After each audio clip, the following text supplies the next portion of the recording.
In this video, we're going to look at the top 5 Costco interview questions. I'm going to help you plan fantastic answers that will land you a job with Costco. So let's start with an extremely common interview question that is almost always asked at Costco and can absolutely lose you the interview if you answer it wrong.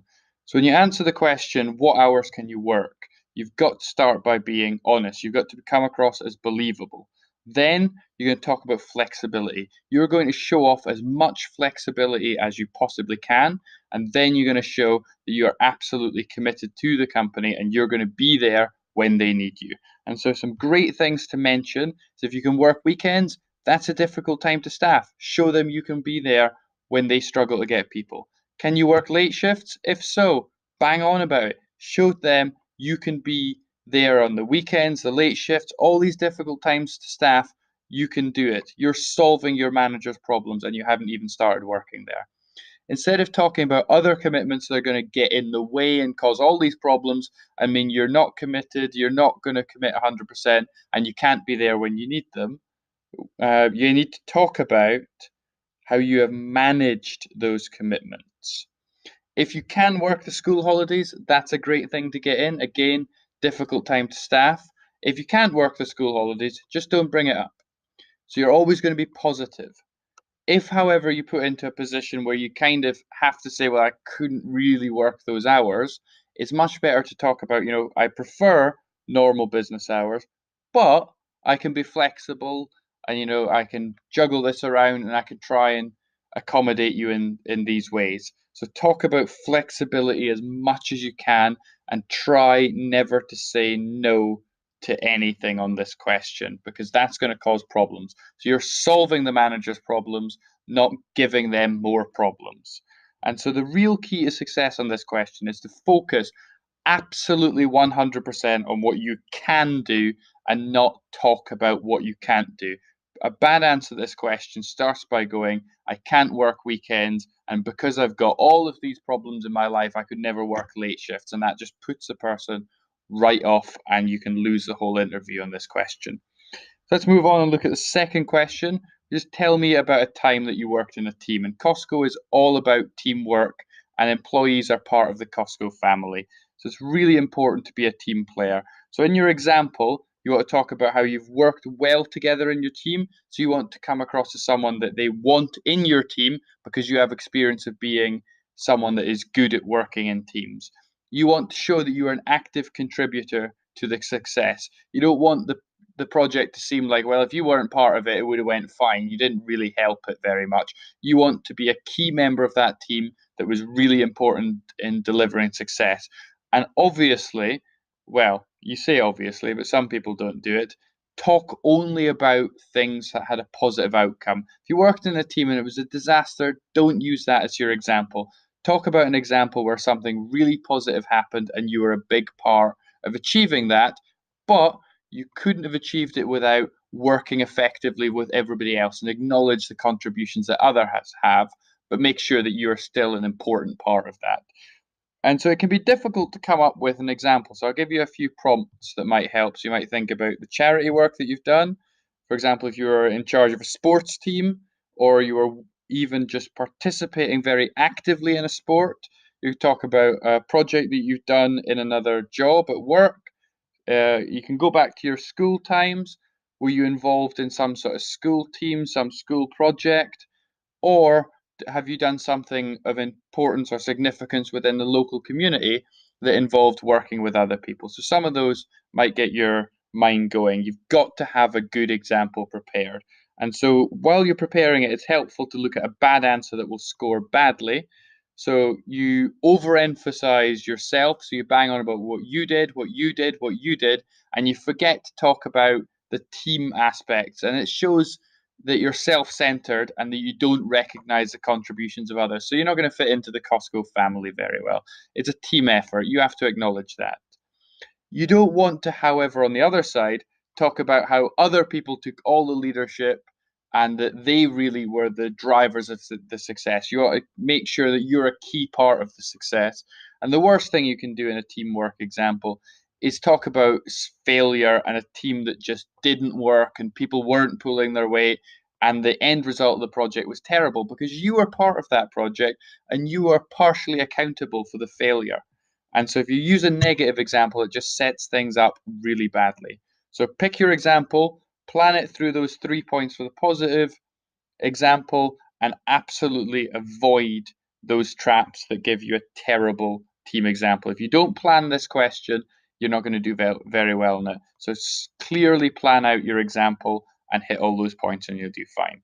The third question, how would you deal with an angry customer? And this is an extremely common question in retail interviews. And there is a fabulously simple process that you can use to answer it, and it always scores very highly. So the first thing you're going to get in, and remember and memorize this keyword, is de-escalation. That means that you, instead of getting the situation going higher and higher and worse and worse and worse, which is escalating it, you're going to bring it back down. So if the customer's angry, you're going to calm them down. And you are going to be constantly calm and friendly, even in the face of this angry customer that may be shouting in your face. You're going to calm them down, and the whole situation is going to slowly get under control because of your actions and your de-escalation. However, you are going to follow the company's policy. You're not going to throw all of the company's policies and all your training out the window because one customer got angry. You don't make the rules. The rules are set higher up. It's your job to implement the policy of the company. You don't make the policy, you have to follow it. But when you follow it, you're going to do it with empathy, and as far as you possibly can, you're going to take a customer's always right attitude. You're never going to say to a customer that you're lying, ever. You're going to try and adopt a customer's always right mentality, and you're going to be really friendly and empathetic to their problem. You're trying to resolve it. But most importantly, you're going to give them the idea and even just explicitly say it that you're going to positively represent the brand. So imagine that someone was filming this interaction with an angry customer and it went viral on the internet. You want Costco to look great in this interaction. You want people to watch that video and say, that person handled it brilliantly. And I can't imagine that if that ever happened to me, that I would be so calm and so polite in the face of such a horrible person being so rude. So Costco is going to look amazing, even in the face of this angry customer trying to wind you up. You're not going to raise your voice. You're going to be a professional, and you're going to do all of those four things. So let's look at number 4. What can you tell me about Costco? And this is a great question because if you do your research, you can absolutely max out on this question. You can max out the score. So really do your homework. And so the way to plan a fabulous answer is to use the diagram on the left. So you want to start by mentioning things that everyone knows. You know, Costco is a big warehouse that sells a huge number of products and delivers great value to customers.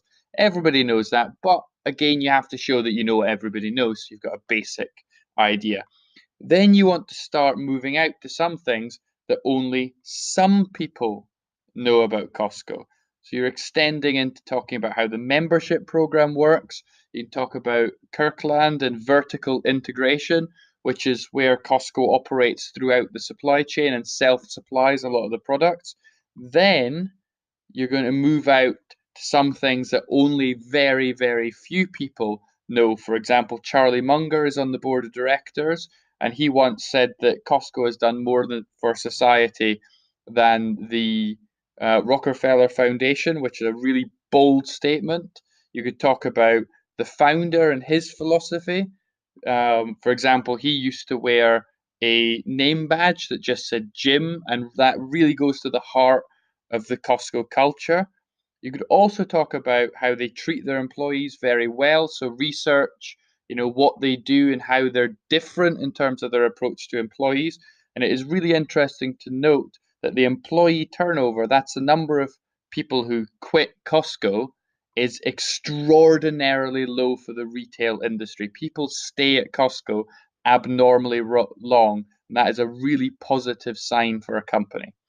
So have a read through a lot of these key points that I've given you and really plan out a fantastically detailed answer. If you can show an encyclopedic knowledge that extends to things that only very, very few people know, you will absolutely smash the company. This question.